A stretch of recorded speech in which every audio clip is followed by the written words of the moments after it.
We're back on the show with Roy and Stephanie on a Tuesday.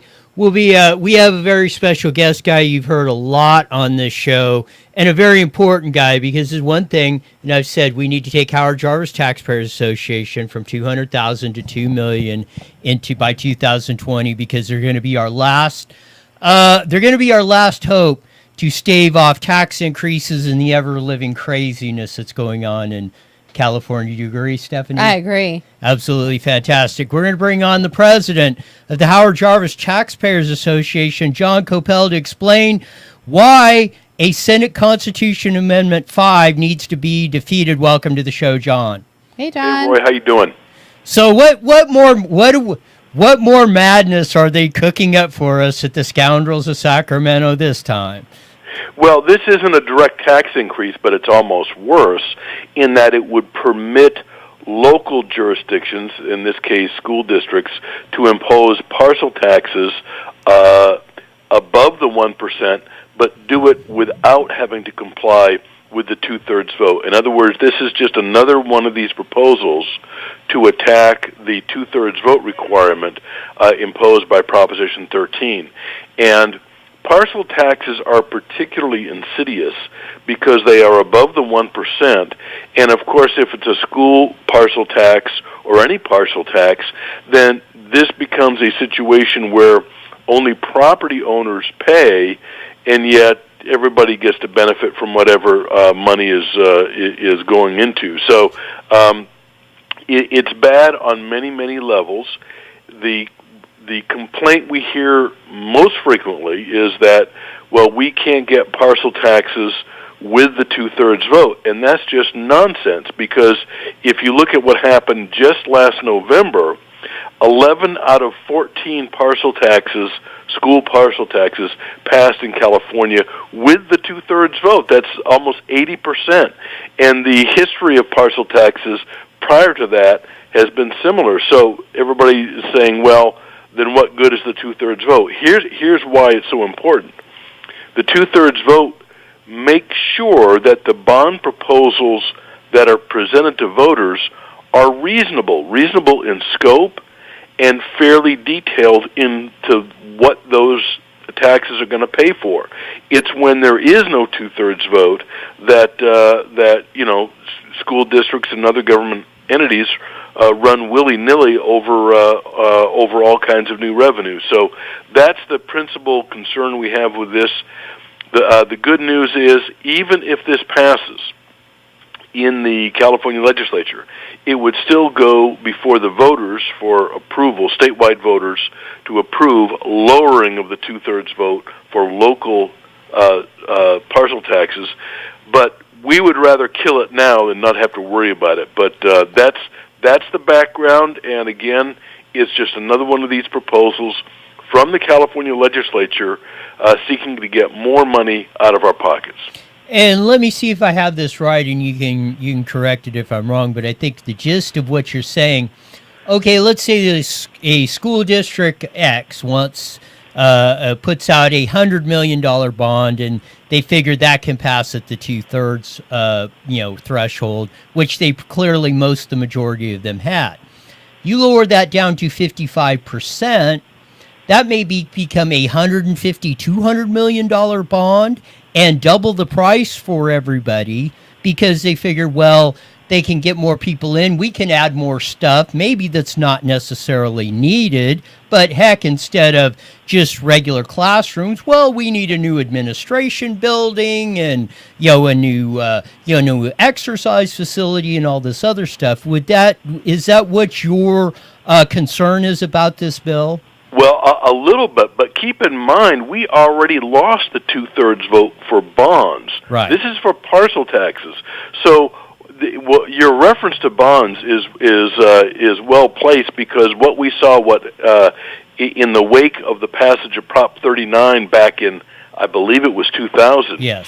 What just happened with bonds will happen with partial taxes. Correct. Now, bonds pay for physical improvements, new schools, capital improvements.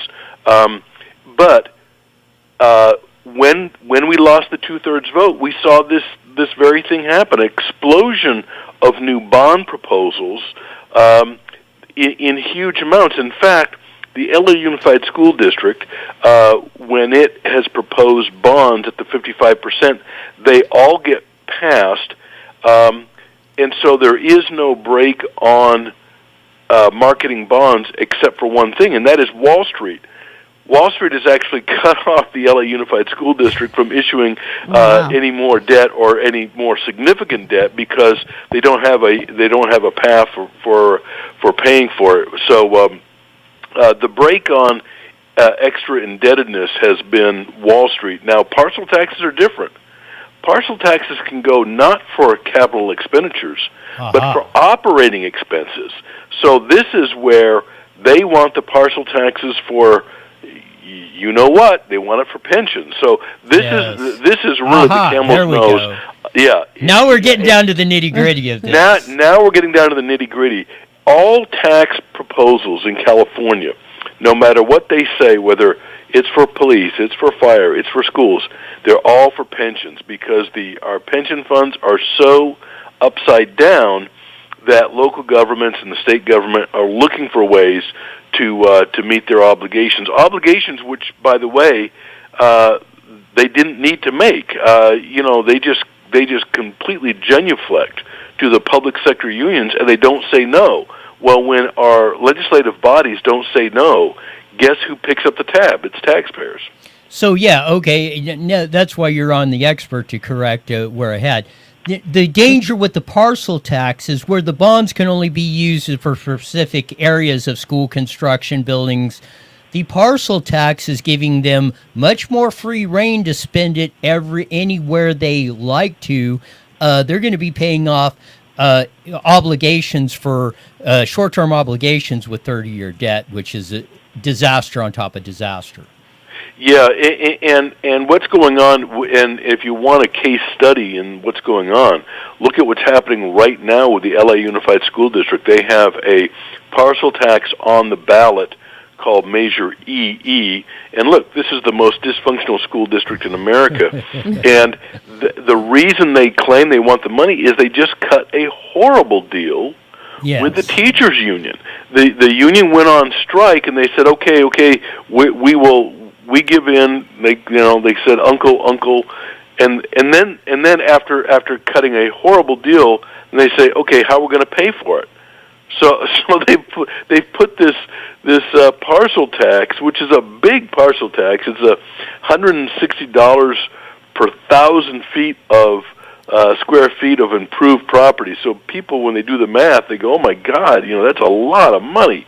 So we're fighting that battle right now, and but I think your listeners just need to be aware that number one, Prop 13 allows governments, including school districts, to generate a ton of money.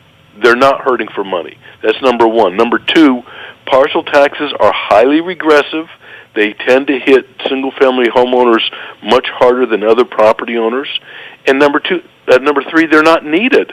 The money that's coming in from Sacramento, they just announced $2 billion over expected revenue at the state level. Why are we even talking about making it easier to raise taxes? Yeah, it's absolutely incredulous. That's why I say it's it's very important that we take Howard Jarvis taxpayers from $200,000 to $2 million, along with the the attacks on Prop 13. Here's another one coming down the pike. They're going to be coming fast and heavy in 2020. They are our last defense for this. HJTA.org. I think it's only $15 a year. Join up. Thanks for being on the show, John. You bet, Roy. Take care. Bye, John. You've got Bye-bye. Sign up today. See why this is important? Yeah. I'm so lost on all this, so I love that I'm here and I'm getting educated, and I'm finding out a ton of stuff that I wish I didn't know. Yeah, it can be challenging or overwhelming, but it is important. Yeah. Yeah, because if it passes, you have to deal with the consequences. And it's never too early to learn, too. That's it. We'll be right back.